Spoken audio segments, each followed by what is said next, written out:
Welcome to Adhvaitha. There are certain verses and sentences in the ancient Upanishads and Vedas which within a short length reveal to us the secret of this entire universe and will explain to us the nature of reality. One of such verses comes from the Isha Upanishad. This is Purnam Adah Purnam Idam Purnat Purnam Udachyate Purnasya Purnam Adah Purnam Avashishyate.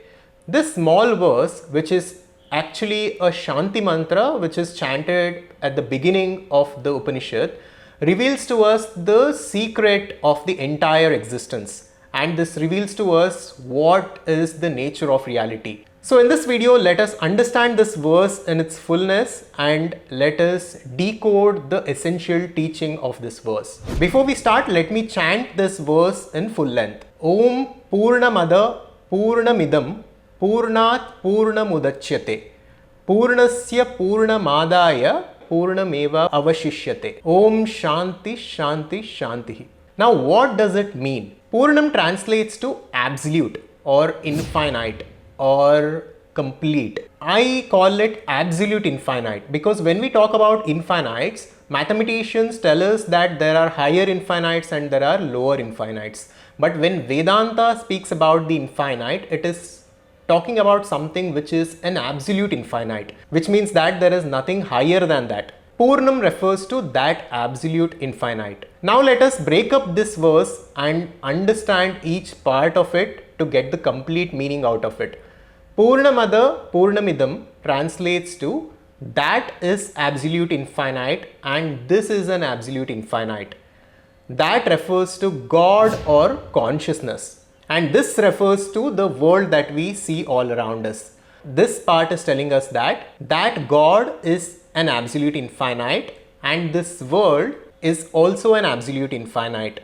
And the next part of the sentence, Purnat Purnam Udachyate, says that this absolute infinite has come from that absolute infinite, which means this world has come from God or consciousness. And the next part of the verse, Purnasya Purnam Adah Purnam Avashishyate, tells us that if you take away this world from that God, if you take away this absolute infinite from that absolute infinite, what remains is still the absolute infinite.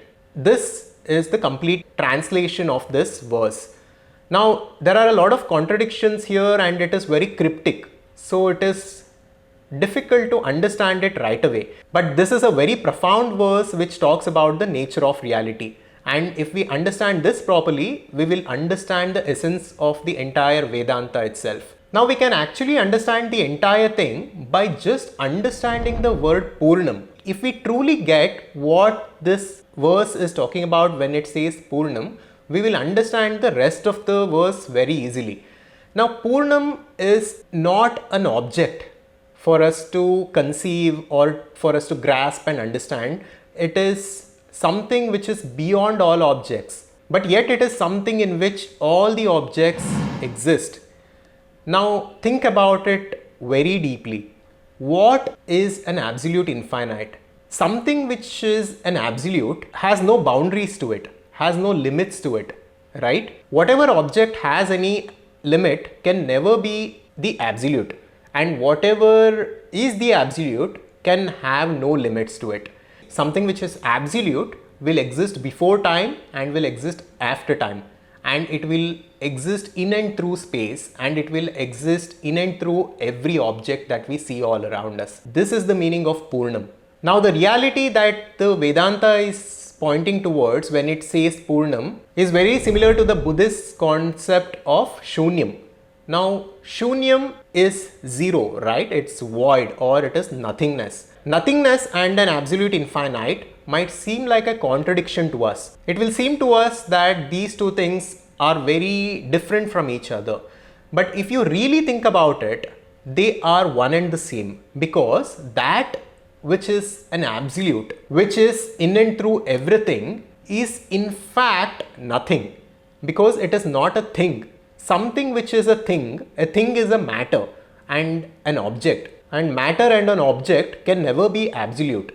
And that which is absolute cannot be matter because matter is not limitless. Matter always exists within its boundaries. What this verse is pointing towards when it says Purnam is that it is talking about consciousness or awareness. Now you are watching this video and your mind is interpreting this video.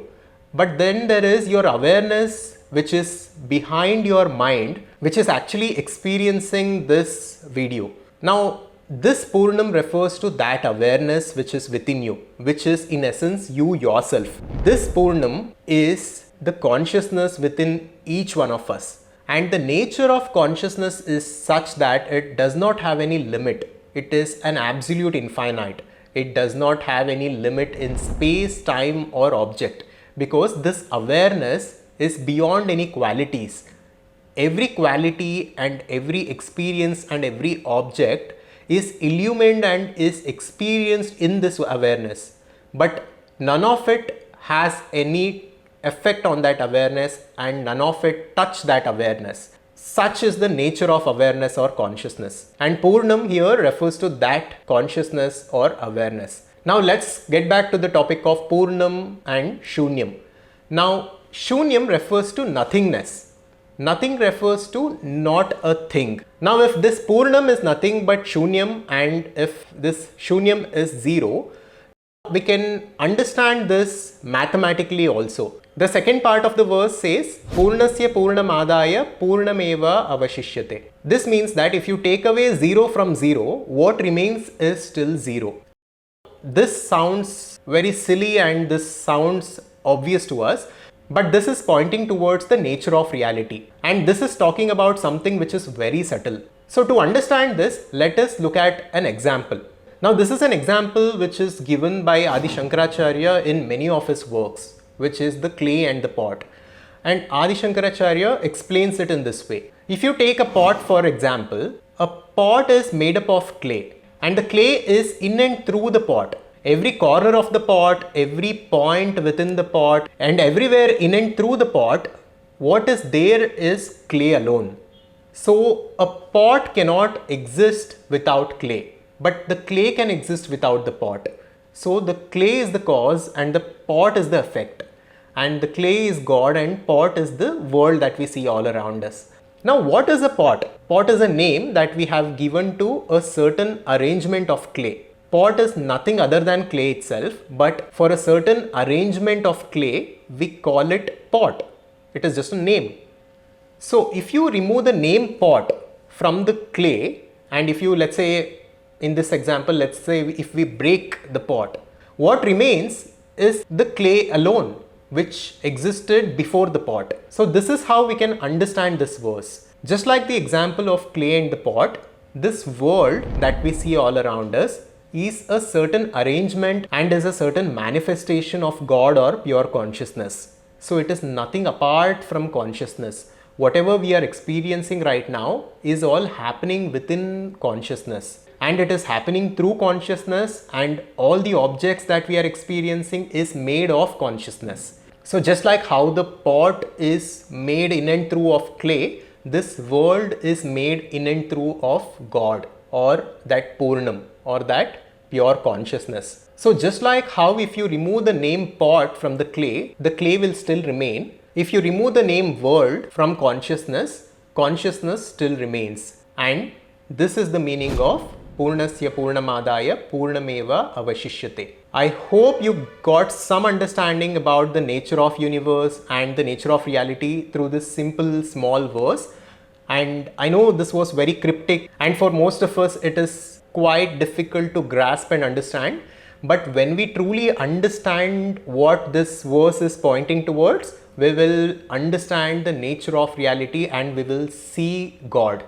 Now, thank you for watching this video. I would like to tell you that we have created a community platform called the Adhvaitha Conscious Society, where we have exclusive lessons and some exclusive content and videos where we go deep into the nature of reality. So this is a community cum learning platform where one can join to create their lives consciously the way they want, and also they can explore and understand the nature of reality through ancient Indian texts and get a sense of what this reality is and what consciousness is. If you are interested to join the community, the link will be given in the description, or you can also visit adhvaitha.com.